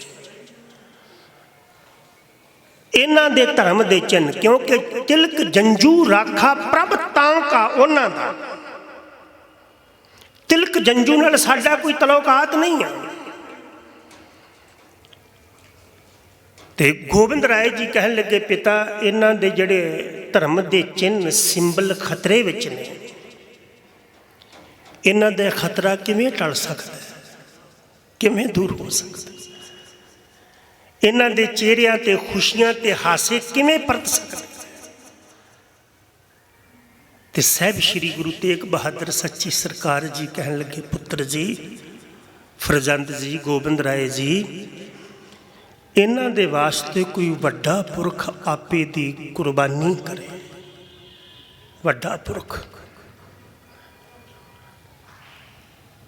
ਗੋਬਿੰਦ ਰਾਏ ਜੀ ਨੇ ਆਪਣੀਆਂ ਬੁੱਲੀਆਂ ਤੋਂ ਮੁਸਕਰਾਹਟ ਕਰੀ ਤੇ ਹੱਸਦਿਆਂ ਕਹਿਣ ਲੱਗੇ, ਪਿਤਾ ਜੀ, ਮੈਂ ਤੇ ਕਈ ਵਾਰ ਗੁਰੂ ਕਿਆਂ ਕੋਲੋਂ ਤੁਹਾਡੇ ਚਰਨਾਂ ਵਿੱਚ ਬੈਠ ਕੇ ਬਚਨ ਸੁਣੇ ਨੇ। ਉਹ ਬਚਨ ਨੇ, ਗਿਆਨ ਧਿਆਨ ਕਿਛ ਕਰਮ ਨ ਜਾਣਾ, ਸਾਰ ਨ ਜਾਣਾ, ਤੇਰੀ ਸਭ ਤੇ ਵੱਡਾ। ਸਾਰੇ ਬੋਲੋ, ਸਭ ਤੇ ਵੱਡਾ। ਪਿਤਾ ਜੀ ਸਭ ਤੋਂ ਵੱਡੇ ਬਾਬਾ ਨਾਨਕ ਨੇ ਨਾ। ਤੇ ਗੁਰੂ ਤੇਗ ਬਹਾਦਰ ਸਾਹਿਬ ਕੀ ਕਹਿੰਦੇ ਵੀ ਨਹੀਂ, ਹਾਂ ਬੇਟਾ, ਇਹਦੇ ਵਿੱਚ ਸੰਦੇਹ ਹੀ ਕੋਈ ਨਹੀਂ ਕਿ ਬਾਬੇ ਤੋਂ ਵੱਡਾ ਕੋਈ ਨਹੀਂ। ਤੇ ਗੋਬਿੰਦ ਰਾਏ ਜੀ ਕਹਿਣ ਲੱਗੇ, ਜੇ ਬਾਬੇ ਤੋਂ ਵੱਡਾ ਕੋਈ ਨਹੀਂ ਤੇ ਆਪ ਜੀ ਦੇ ਅੰਦਰ ਬਾਬਾ ਜੀ ਦੀ ਜੋਤ ਨਹੀਂ? ਕੀ ਤੁਸੀਂ ਬਾਬਾ ਨਾਨਕ ਸਾਹਿਬ ਦੇ ਰੂਪ ਨਹੀਂ? ਕੀ ਤੁਸੀਂ ਗੁਰੂ ਨਾਨਕ ਨਹੀਂ? ਮੈਂ ਤੇ ਜਦ ਵੀ ਤੁਹਾਡੀ ਬਾਣੀ ਨੂੰ ਪੜ੍ਹਿਆ ਤੁਸੀਂ ਪਿੱਛੇ ਨਾਨਕ ਹੀ ਆਖਦੇ ਹੋ, ਨਾਨਕ ਹੀ ਆਖਦੇ। ਕੀ ਤੁਸੀਂ ਨਾਨਕ ਨਹੀਂ? ਸ਼੍ਰੀ ਗੁਰੂ ਤੇਗ ਬਹਾਦਰ ਸਾਹਿਬ ਕਹਿਣ ਲੱਗੇ, ਬੇਟਾ ਅਸੀਂ ਉਹਨਾਂ ਦੇ ਸੰਦੇਸ਼ ਵਾਹਕ ਹਾਂ, ਅਸੀਂ ਉਹਨਾਂ ਦਾ ਮੈਸੇਜ ਲੋਕਾਂ ਤੱਕ ਪਹੁੰਚਾਉਣ ਲਈ ਥਾਪੇ ਹੋਏ ਗੁਰੂ ਪ੍ਰਣਾਲੀ ਦੇ ਸੇਵਾਦਾਰ ਹਾਂ। ਜੋ ਬਾਬਾ ਨਾਨਕ ਸਾਹਿਬ ਜੀ ਦੀ ਮੁਤਲਕ ਗੁਰੂ ਜੀ ਨੇ ਕਿਹਾ, ਦਾਦਾ ਗੁਰੂ ਜੀ ਨੇ, ਬਿਲਕੁਲ ਠੀਕ ਹੈ। ਤੇ ਗੋਬਿੰਦ ਰਾਏ ਕਹਿਣ ਲੱਗੇ, ਫਿਰ ਸਭ ਤੋਂ ਵੱਡੇ ਤੁਸੀਂ ਹੋ, ਤੇ ਜੇ ਵੱਡੇ ਪੁਰਸ਼ ਦੇ ਬਲੀਦਾਨ ਦੀ ਲੋੜ ਹੈ ਤੇ ਫਿਰ ਤੁਸੀਂ ਆਪਣਾ ਸੀਸ ਦੇ ਦਿਓ। ਗਗਨ ਪਾਕਿਸਤਾਨੀ ਲਿਖਦਾ ਕਿ ਹਿੰਦੁਸਤਾਨ ਦੀ ਸੱਭਿਅਤਾ ਅੰਦਰ ਇਹ ਸਿਖਾਇਆ ਜਾਂਦਾ ਹੈ ਕਿ ਬੱਚੇ ਮਾਂ ਬਾਪ ਦੀ ਗੱਲ ਨੂੰ ਮੰਨਣ, ਆਗਿਆ ਨੂੰ ਮੰਨਣ। ਪਰ ਗੁਰੂ ਤੇਗ ਬਹਾਦਰ ਸਾਹਿਬ ਜੀ ਤੁਸੀਂ ਤਾਂ ਉਲਟੀ ਗੰਗ ਵਹਾ ਦਿੱਤੀ। 9 ਸਾਲ ਦੇ ਗੋਬਿੰਦ ਰਾਏ ਜੀ ਆਖਦੇ ਨੇ ਤੁਸੀਂ ਮੰਨ ਲੈਂਦੇ। ਠੀਕ ਆ ਪੁੱਤਰ, ਸੱਚ ਦੀ ਗੱਲ ਬੱਚਾ ਵੀ ਕਹੇ ਤੇ ਮੰਨ ਲਓ, ਪ੍ਰਵਾਨ ਕਰ ਲਓ। ਸ਼੍ਰੀ ਗੁਰੂ ਤੇਗ ਬਹਾਦਰ ਮਹਾਰਾਜ ਜੀ ਦੇ ਮਾਤਾ ਜੀ ਮੌਜੂਦ ਸਨ, ਮਾਤਾ ਨਾਨਕੀ ਜੀ। ਗੋਬਿੰਦ ਰਾਏ ਜੀ ਦੇ ਮਾਤਾ ਜੀ ਮੌਜੂਦ ਸਨ, ਮਾਤਾ ਗੁਜਰੀ ਜੀ। ਅਨੰਨ ਪ੍ਰੇਮੀ ਸਿੱਖ ਮੌਜੂਦ ਸਨ। ਜਦ ਗੁਰੂ ਤੇਗ ਬਹਾਦਰ ਸਾਹਿਬ ਨੇ ਦਿੱਲੀ ਨੂੰ ਚੱਲਣ ਲਈ ਬਿਆਨਾ ਕਰਨ ਦੀ ਸਾਰਿਆਂ ਅੰਦਰ ਖਬਰ ਦੱਸ ਦਿੱਤੀ, ਅਸੀਂ ਦਿੱਲੀ ਵੱਲ ਜਾ ਰਹੇ ਹਾਂ, ਤਿਲਕ ਤੇ ਜੰਜੂ ਨੂੰ ਬਚਾਉਣ ਲਈ ਜਾ ਰਹੇ ਹਾਂ। ਔਰ ਇਹ ਗੱਲ ਯਾਦ ਰੱਖਿਓ, ਗੁਰੂ ਕੀ ਬਾਣੀ ਅੰਦਰ ਬਾਬੇ ਨਾਨਕ ਨੇ ਇੱਕ ਗੱਲ ਕਹੀ ਸੀ ਕਿ ਪੰਡਤ ਤੇਰਾ ਜਨੇਊ ਟੁੱਟਦਾ ਹੈ, ਤੇਰਾ ਜਨੇਊ ਮੈਲਾ ਹੁੰਦਾ ਹੈ, ਪਰ ਇੱਕ ਜਨੇਊ ਹੈ ਨਾ ਇਹ ਟੁੱਟਾ, ਇਹ ਜਨੇਊ ਨਹੀਂ ਟੁੱਟਦਾ। ਤੇ ਜਿਹੜਾ ਇਸ ਜਨੇਊ ਨੂੰ ਧਾਰਨ ਕਰਨ ਵਾਲਾ ਹੋਏਗਾ ਨਾ, ਉਹ ਤੇ ਟੁੱਟਦਿਆਂ ਜਨੇਊਆਂ ਨੂੰ ਬਚਾ ਲੇਗਾ। ਉਹਦੀ ਕਰਨੀ ਨੂੰ ਲੋਕ ਨਮਸਕਾਰ ਕਰਨ। ਔਰ ਇੱਕ ਮੈਂ ਬੇਨਤੀ ਕਰਾਂ, ਮੈਂ ਬਹੁਤਾਤ ਜਗ੍ਹਾ ਤੇ ਬੇਨਤੀ ਕੀਤੀ, ਗੁਰੂ ਹਰਗੋਬਿੰਦ ਮਹਾਰਾਜ ਨੇ ਸਿੱਖਾਂ ਨੂੰ ਤੇਗ ਦਿੱਤੀ, ਤੇ ਕੇਵਲ ਤੇਗ ਨਹੀਂ ਦਿੱਤੀ, ਤੇਗ ਬਹਾਦਰ ਵਰਗਾ ਪੁੱਤ ਵੀ ਦਿੱਤਾ।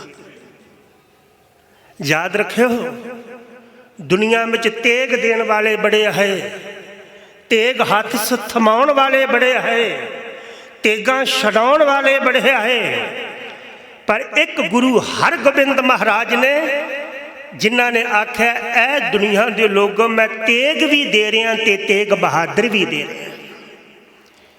ਗੁਰੂ ਪਿਆਰਿਓ, ਇੱਕ ਤੇ ਬੰਦੇ ਦਾ ਨਾਂ ਜੋ ਮਾਂ ਬਾਪ ਰੱਖਦੇ ਨੇ ਸਾਨੂੰ ਪਤਾ ਵੀ ਨਹੀਂ ਹੁੰਦਾ, ਇੱਕ ਨਾਮ ਹੈ ਬੰਦੇ ਦੀ ਕਰਨੀ ਰੱਖਦੀ ਹੈ, ਬੰਦੇ ਦਾ ਆਚਰਣ, ਬੰਦੇ ਦਾ ਜੀਵਨ ਉਹਦੇ ਨਾਮ ਨੂੰ ਪ੍ਰਗਟ ਕਰਦਾ ਹੈ ਲੋਕਾਂ ਦੇ ਵਿੱਚ। ਇੱਕ ਨਾਂ ਤੇ ਮਾਂ ਬਾਪ ਨੇ ਦੇ ਦਿੱਤਾ, ਇੱਕ ਨਾਮ ਬੰਦਾ ਖੁਦ ਤਿਆਰ ਕਰਦਾ ਹੈ। ਉਹਦਾ ਜ਼ਿਕਰ ਗੁਰੂ ਕੀ ਬਾਣੀ ਅੰਦਰ ਹੈ, ਜਿਹੇ ਕਰਮ ਕਮਾਏ ਤੇਹਾ ਹੋਏ ਸੀ। ਹੁਣ ਗੁਰੂ ਤੇਗ ਬਹਾਦਰ ਸਾਹਿਬ ਦਾ ਪਹਿਲਾ ਨਾਮ ਹੈ ਤਿਆਗਮੱਲ। ਜਦ ਉਹਨਾਂ ਮੈਦਾਨੇ ਜੰਗ ਅੰਦਰ ਤੇਗ ਚਲਾਈ ਨਾ, ਕਰਤਾਰਪੁਰ ਦੇ ਮੁਕਾਮ ਤੇ, ਜਿੱਥੇ ਗੁਰੂ ਤੇਗ ਬਹਾਦਰ ਸਾਹਿਬ ਦਾ ਸਹੁਰਾ ਪਿੰਡ ਸੀ, ਜਲੰਧਰ ਦੇ ਅੱਗੇ ਕਰਤਾਰਪੁਰ, ਇਹ ਮਾਤ ਗੁਜਰੀ ਜੀ ਦਾ ਨਗਰ ਸੀ। ਇੱਥੇ ਦੇ ਖੱਤਰੀ ਸਨ ਭਾਈ ਲਾਲ ਚੰਦ ਜੀ, ਜਿਨ੍ਹਾਂ ਦੀ ਮਾਤ, ਇਹ ਬੇਟੀ ਸੀ ਮਾਤ ਗੁਜਰੀ ਜੀ। ਇਹ ਹਜ਼ੂਰ ਗੁਰੂ ਤੇਗ ਬਹਾਦਰ ਸਾਹਿਬ ਜੀ ਦਾ ਸਹੁਰਾ ਨਗਰ ਹੈ।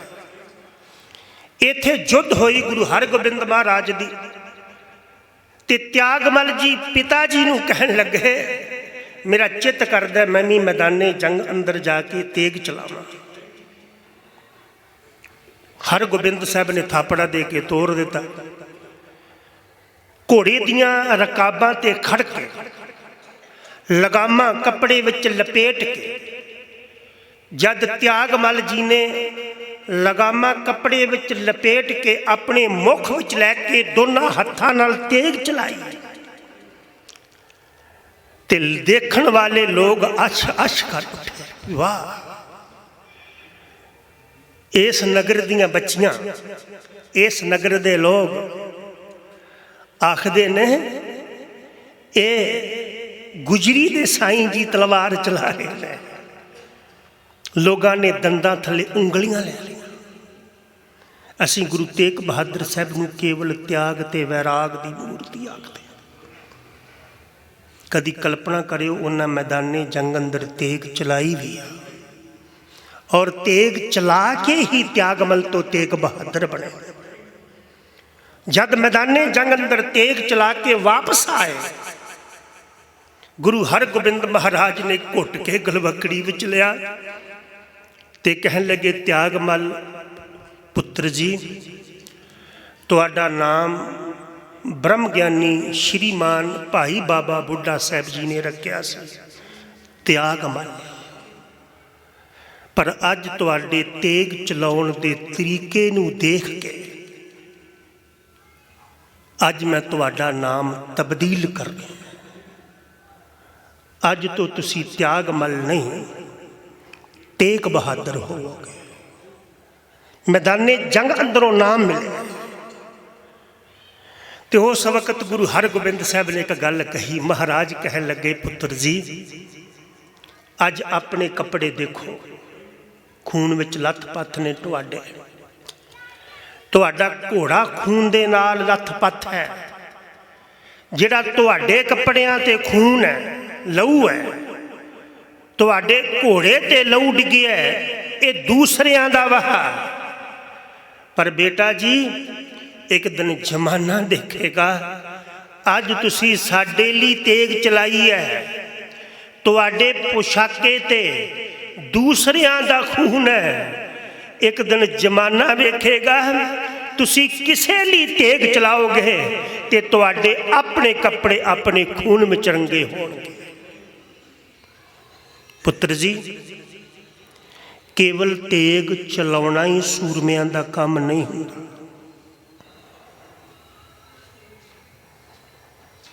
तेग दा वार सहना भी सूरमियां दा काम हुंदा है। मैनू खिमा करियो, तेगां चलाउण वाले बड़े हुंदे ने। ते पुत्र जी आ जिहड़ी तुसी अज तेग चलाई है ना, ये बाबा बुढ़ा साहब जी की देन है। शायद आप जी नूं पता होवे कि बाबा बुढ़ा साहब महापुरखा ने त्यागमल जी नूं तेग चलानी सिखाई सी, विद्या की दात दिती सी। अज साढ़े हड़ ग्रंथी ना विद मी अजे तो एवं तेगा चक्की फिरदे, चलाउणी किसी नूं भी नहीं आउंदी। जे तुहाडे कोल शस्त्र है ना ते चलाउणा नहीं आउंदा, जिहदे कोल है उहदे लई खतरा हुंदा है। मैनूं ये चलाउणी नहीं आउंदी, सामने कोई चलाउण वाला आ जाए, होए मेरा शत्रु, इहदे नाल मैं अपना बचाव कर सकांगा। तुहानूं अलर्ट होना पएगा। गुरु साहबाना ने ये मार्शल विद्या भी सानू दी, इस कला दे अंदर भी निपुण किया। गुरु हरगोबिंद महाराज कह लगे, अज जो तुसी तेग चलाई है, ये पिछे तुहाडी ट्रेनिंग है, तुहाडा अभ्यास है। और पुत्र जी तेग चलाउण लई जिवें अभ्यास करना पैंदा है, तेग दा वार सहण लई उहदे नालों किते ज़्यादा अभ्यास की लोड़ होती है। तेगां चलाउण वाले ते बड़े मिल जाणगे। जाओ बाबा बकाला चला जाओ, हजूर दा नानका नगर सी गुरु तेग बहादुर साहब दा।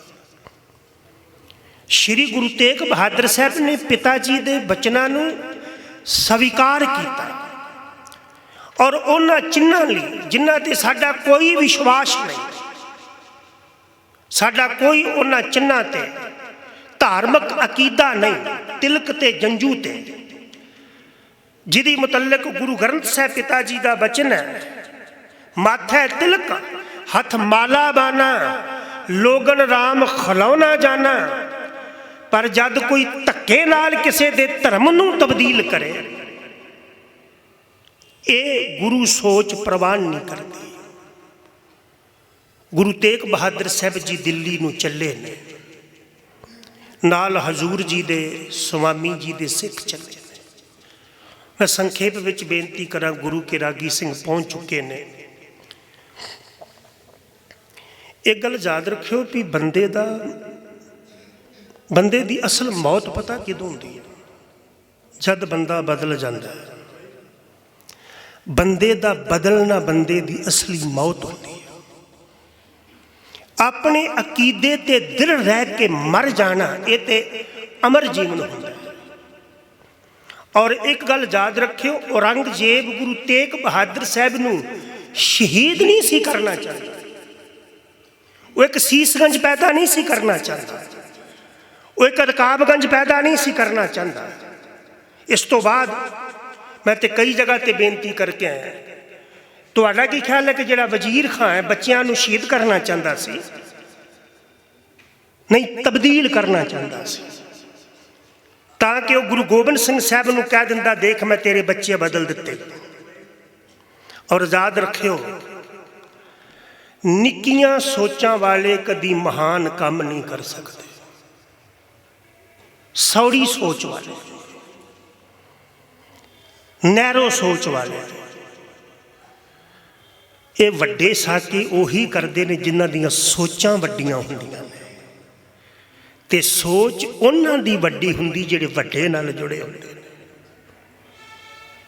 ते वड्डा कौन है? बाबा नानक। वड्डा कौन है? परमात्मा। असीं एक बचन पढ़ते हैं, निक्कियां जिंदा वड्डे साके कीनो बड़ो कलू में साका। वड्डियां दे ही वड्डे साके करदे, निक्के बंदे कभी महान साके नहीं पैदा कर सकते।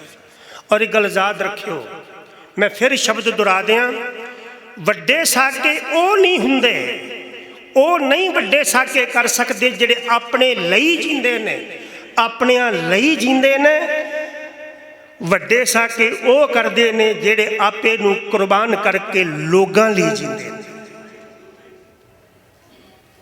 वजीर खां चाहुंदा सी भी बच्चे बदल जाण, नहीं तो की लोड़ सी 3-4 बार कचहरी च पेश करन दी। पहले दिन कहंदा पर उन्हें शहीद करो तो पासे करो ना। मैं जदों किसानी अंदोलन में बहुत बार बोल के आया, मैं उन्होंने बेनती की भी तुहानूं बदलिया जाएगा।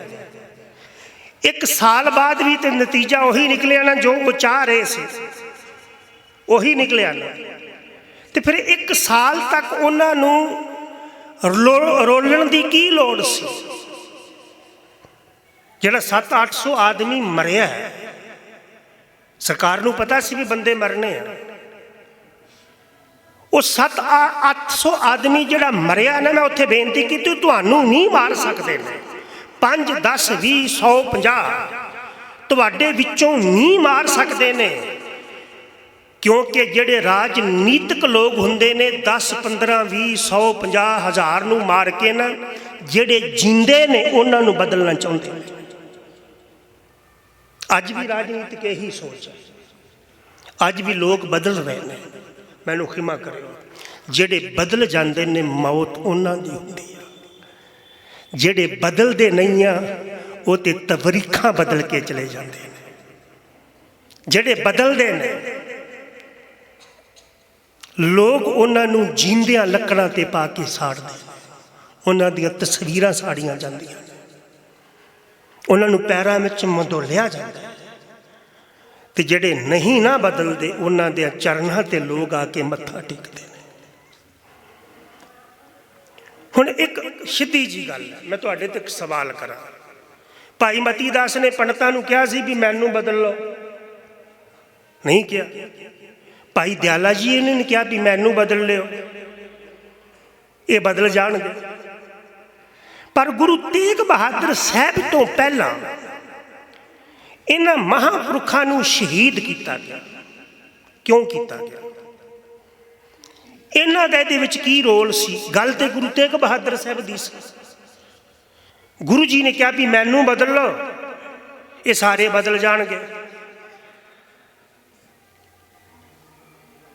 भाई मती दास जी नूं जिहड़ा आरे ते चीरिया गया, दोष नहीं सी उन्हां दा, ना ही उन्हां दा कोई प्रॉमिस सी पंडितां दा।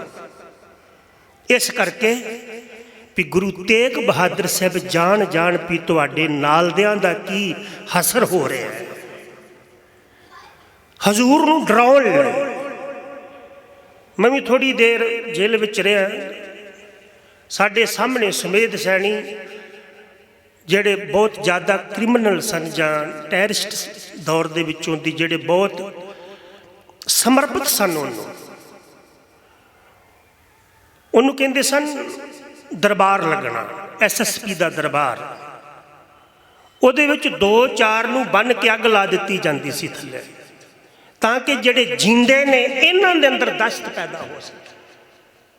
ਸਰਕਾਰਾਂ ਦੀ ਚਾਲ ਹੁੰਦੀ ਕਿ ਕੁਝ ਬੰਦੇ ਮਾਰ ਦਿਓ ਤਾਂ ਕਿ ਜੀਂਦੇ ਡਰ ਜਾਣ। ਭਾਈ ਸਾਹਿਬ ਜੀ ਨੂੰ ਚੀਰ ਦਿੱਤਾ ਗਿਆ, ਭਾਈ ਦਿਆਲਾ ਜੀ ਨੂੰ ਦੇਗ ਵਿੱਚ ਉਬਾਲ ਦਿੱਤਾ। ਤੇ ਸ਼ਾਇਦ ਆਪ ਜੀ ਨੂੰ ਪਤਾ ਹੋਵੇ, ਭਾਈ ਦਿਆਲਾ ਜੀ ਲੱਖੀ ਸਾਹਿਬ ਵਣਜਾਰੀ ਦੀ ਕੁੜੀ ਸੀ ਸੀਤੋ, ਉਹਦੇ ਜੇਠ ਸਨ। ਭਾਈ ਮਨੀ ਸਿੰਘ ਸਾਹਿਬ ਜੀ ਦੇ ਸਕੇ ਭਰਾ ਸਨ ਭਾਈ ਦਿਆਲਾ ਜੀ। ਤੇ ਭਾਈ ਲੱਖੀ ਸਾਹਿਬ ਵਣਜਾਰਾ ਦੀ ਬੱਚੀ ਸੀਤੋ ਭਾਈ ਮਨੀ ਸਿੰਘ ਜੀ ਦੀ ਅਰਧੰਗਣੀ ਸੀ। ਔਰ ਕਮ ਸੇ ਕਮ ਇਸ ਪਰਿਵਾਰ ਦਾ 150 ਆਦਮੀ ਸਿੱਖੀ ਤੋਂ ਸ਼ਹੀਦ ਹੋਇਆ। ਭਾਈ ਦਿਆਲਾ ਜੀ ਨੂੰ ਦੇਗ ਵਿੱਚ ਉਬਾਲਿਆ ਗਿਆ, ਸਿੱਖ ਡੋਲਿਆ, ਟਸ ਤੋਂ ਮਸ ਹੋਇਆ। ਅਸਲ ਵਿੱਚ ਸਮਝ ਵਿੱਚ ਅੰਤਰ ਹੁੰਦੀ ਹੈ। ਔਰੰਗਜ਼ੇਬ ਪਤਾ ਕੀ ਸਮਝ ਰਿਹਾ ਵੀ ਸਿੱਖਾਂ ਨੂੰ ਇੱਦਾਂ ਮੈਂ ਮਾਰਾਂਗਾ, ਗੁਰੂ ਤੇਗ ਬਹਾਦਰ ਸਾਹਿਬ ਡੋਲ ਜਾਣਗੇ। ਤੇ ਗੁਰੂ ਤੇਗ ਬਹਾਦਰ ਸਾਹਿਬ ਦੀ ਸੋਚ ਬਿਲਕੁਲ ਉਲਟ ਸੀ। ਜਦ ਭਾਈ ਜੀ ਨੂੰ ਅੱਗ ਵਿੱਚ ਬੰਨ੍ਹ ਕੇ, ਰੂਮ ਵਿੱਚ ਬੰਨ੍ਹ ਕੇ ਅੱਗ ਲਾ ਦਿੱਤੀ ਗਈ ਭਾਈ ਸਤੀ ਦਾਸ ਜੀ ਨੂੰ, ਉਹ ਅੱਗ ਵਿੱਚ ਸੜਦੇ ਹੋਏ ਵੀ ਸ਼ਾਂਤ ਨੇ, ਟਿਕਾਓ ਵਿੱਚ। ਉਹਦਾ ਕਾਰਨ ਕੀ ਹੈ ਕਿ ਜੋ ਨਰ ਦੁੱਖ ਮੈਂ ਦੁੱਖ ਨਹੀਂ ਮੰਨਿਆ।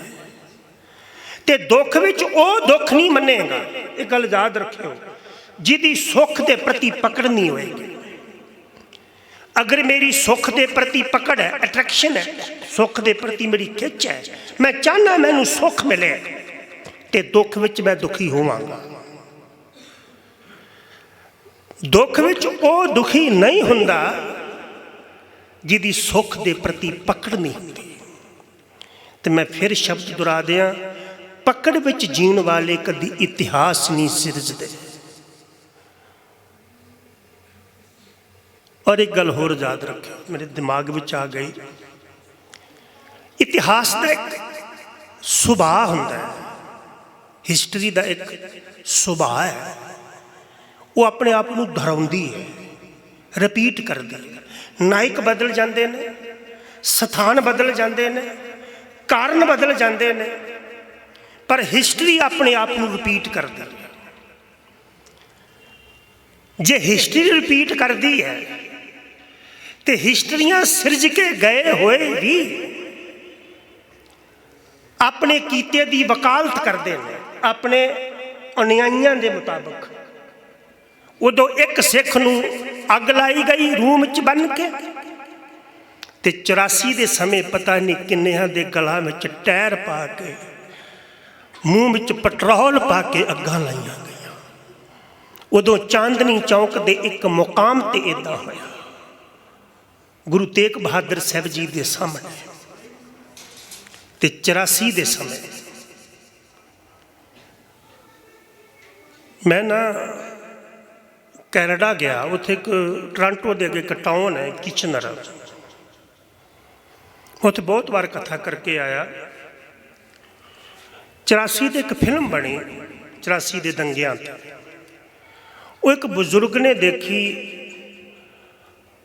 ਉਹਦੇ ਕੋਲੋਂ ਆਪਣੇ ਜਜ਼ਬਾਤਾਂ 'ਤੇ ਕੰਟਰੋਲ ਨਾ ਹੋਇਆ, ਉਹਨੇ ਫਾਹਾ ਲੈ ਕੇ ਸੁਸਾਈਡ ਕਰ ਲਿਆ।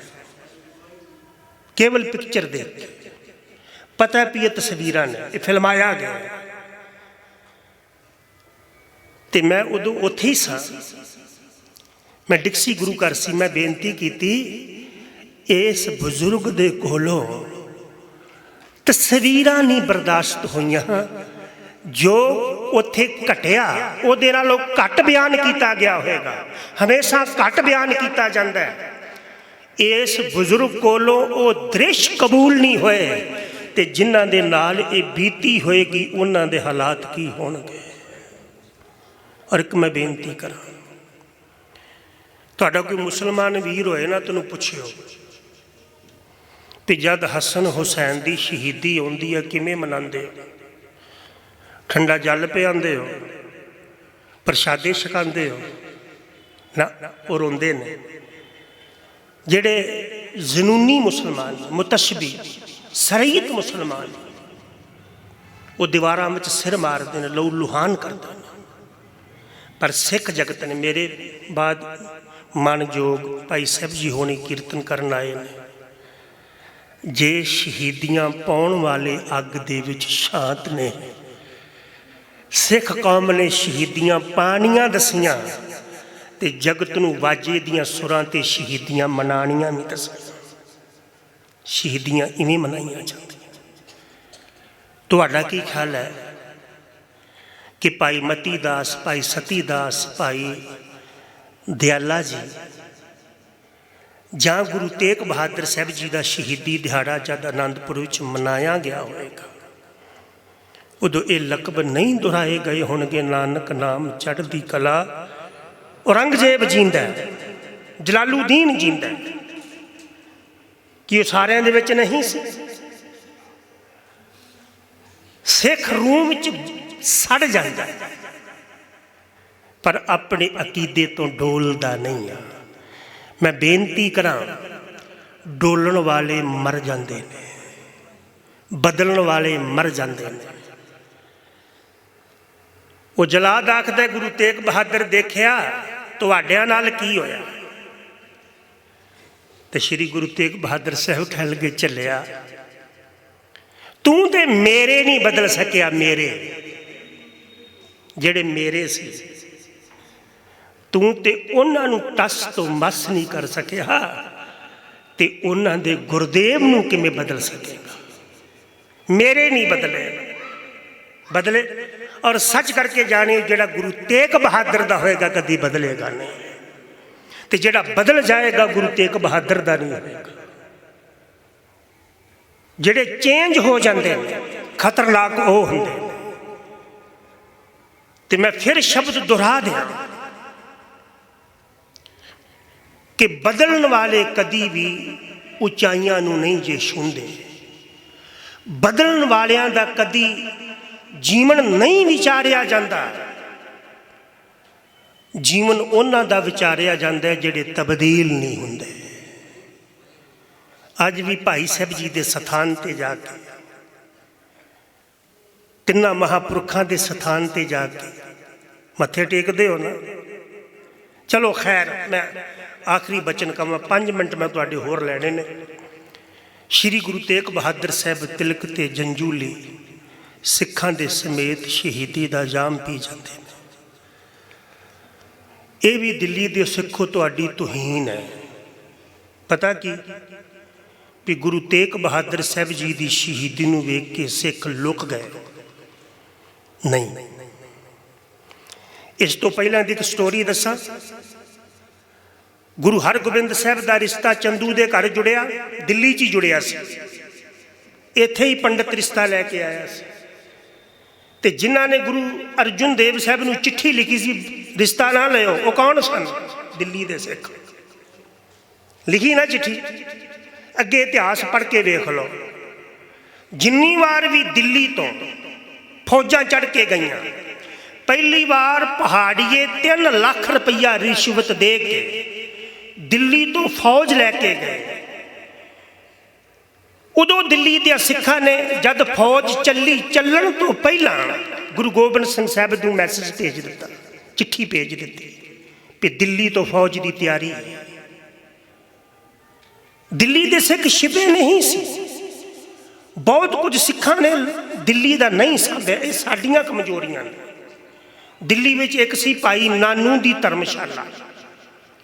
ਜਦ ਤਿੰਨੇ ਸਿੱਖ ਸ਼ਹੀਦ ਹੋ ਗਏ ਨਾ, ਇਹ ਵੀ ਮੈਂ ਬੇਨਤੀ ਕਰਦਿਆਂ, ਭੱਟ ਵਹੀਆਂ ਦਾ ਕਰਤਾ ਲਿਖਦਾ ਆ, ਤੁਸੀਂ ਬਾਹਰ ਜਾਓ GT ਰੋਡ ਕਰਨਾਲ ਤੇ ਇੱਕ ਬੁੱਢ ਨਗਰ ਆਉਂਦਾ ਹੈ, ਬੁੱਢਪੁਰ, ਉਹ ਬਾਬਾ ਬੁੱਢਾ ਸਾਹਿਬ ਜੀ ਦੇ ਨਾਂ ਤੇ ਬਣਿਆ।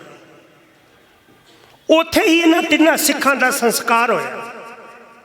ਸਿੱਖ ਸਾਂਭ ਨਹੀਂ ਸਕੇ। ਭਾਈ ਗੁਰਦਿੱਤਾ ਜਿਹੜੇ ਪੰਜਾਬ ਤੋਂ ਆਏ ਆਨੰਦਪੁਰ ਤੇ, ਬੁੱਢਪੁਰ ਨਗਰ ਦੇ ਅੰਦਰ ਹੀ ਉਹਨਾਂ ਨੇ ਸਰੀਰ ਤਿਆਗਿਆ। ਤੇ ਸ਼ਾਇਦ ਆਪ ਜੀ ਨੂੰ ਗਿਆਤ ਹੋਵੇ ਕਿ ਇਸੇ ਬੁੱਢਪੁਰ ਤੋਂ ਸਭ ਤੋਂ ਪਹਿਲਾਂ ਹਰਗੋਬਿੰਦ ਸਾਹਿਬ ਦੀ ਗ੍ਰਿਫਤਾਰੀ ਦੇ ਵੇਲੇ ਪ੍ਰਭਾਤ ਫੇਰੀਆਂ ਸ਼ੁਰੂ ਹੋਈਆਂ। ਇਹ ਸ਼ੋਕ ਜਿਹੜਾ ਨਾ, ਉਹਨੂੰ ਜ਼ਾਹਰ ਕਰਨ ਦਾ ਤਰੀਕਾ ਸੀ। ਸ਼੍ਰੀ ਗੁਰੂ ਤੇਗ ਬਹਾਦਰ ਸਾਹਿਬ ਜੀ ਦੀ ਸ਼ਹੀਦੀ ਤੈਅ ਸੀ।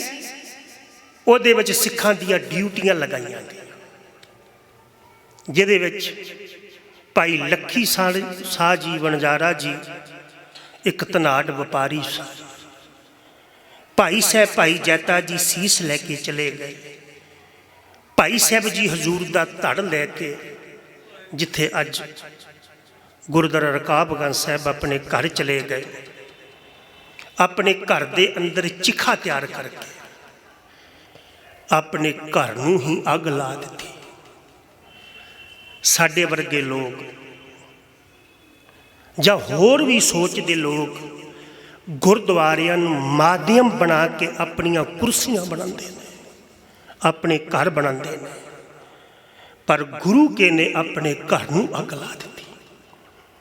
ਤੇ ਜਦ ਘਰ ਸੜ ਰਿਹਾ ਨਾ, ਹਜ਼ੂਰ ਦੇ ਧੜ ਦਾ ਸੰਸਕਾਰ ਹੋ ਰਿਹਾ, ਉਹ ਦੂਰ ਬੈਠਾ ਰੋ ਰਿਹਾ, ਉੱਠ ਕੇ ਨਹੀਂ ਗਿਆ, ਦੌੜ ਕੇ ਨਹੀਂ ਗਿਆ।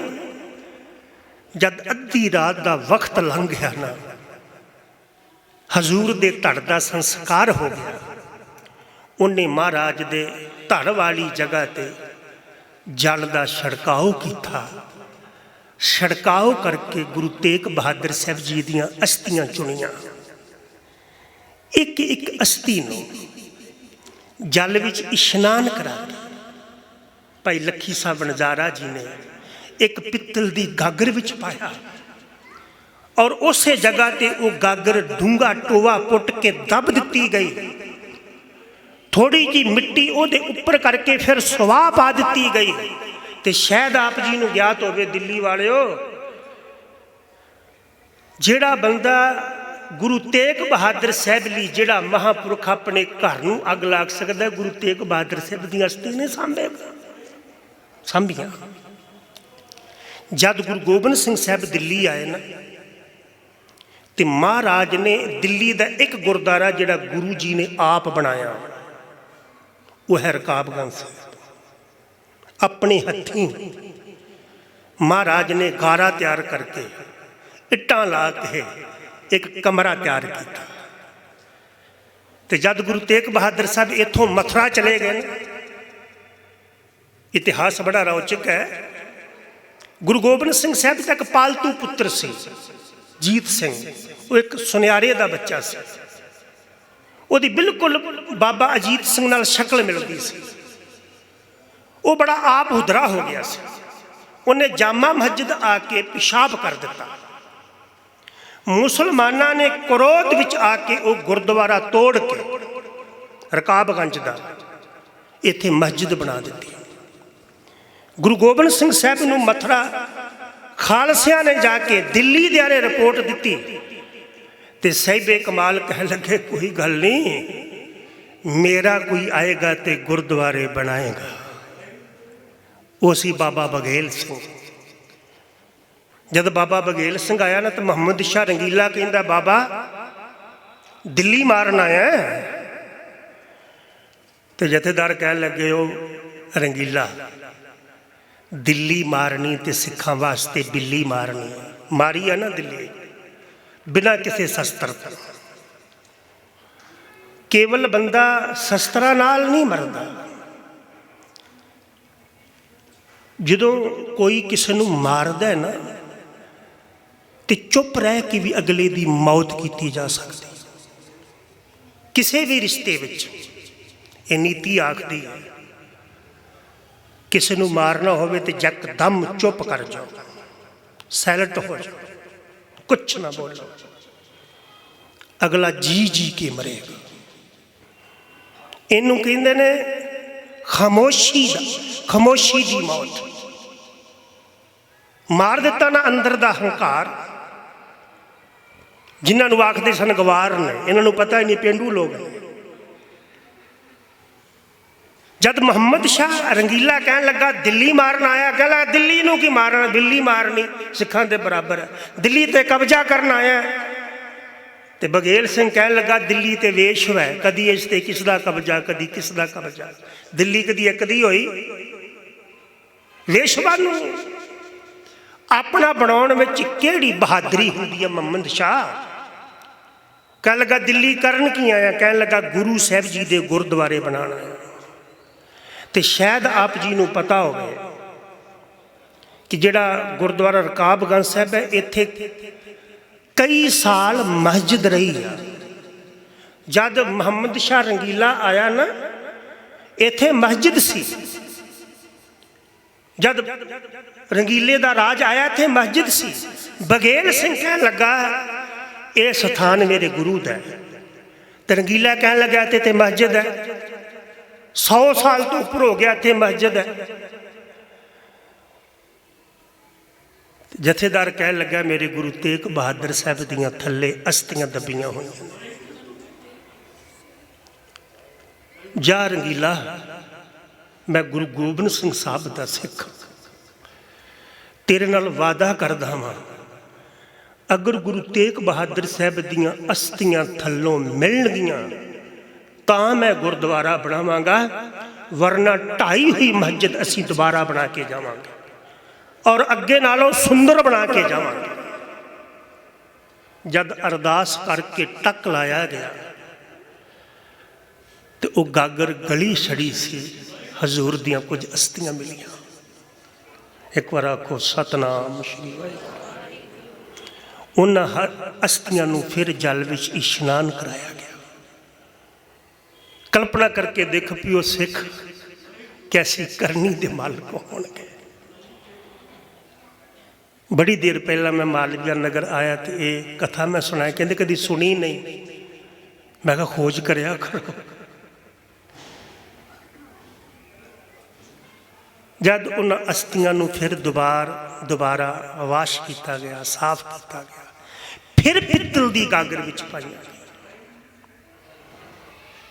ਡੂੰਘਾ ਟੋਆ ਪੁੱਟ ਕੇ ਜਿੱਥੇ ਅੱਜ ਜੋਤ ਜਗਦੀ ਹੈ ਥੱਲੇ, ਇਸ ਜਗ੍ਹਾ ਤੇ ਬਾਬਾ ਬਘੇਲ ਸਿੰਘ ਸਾਹਿਬ ਨੇ ਗੁਰੂ ਤੇਗ ਬਹਾਦਰ ਸਾਹਿਬ ਜੀ ਦੀਆਂ ਅਸਥੀਆਂ ਦਬਾ ਕੇ ਉੱਪਰ ਮੰਦਰ ਸਿਰਜਿਆ।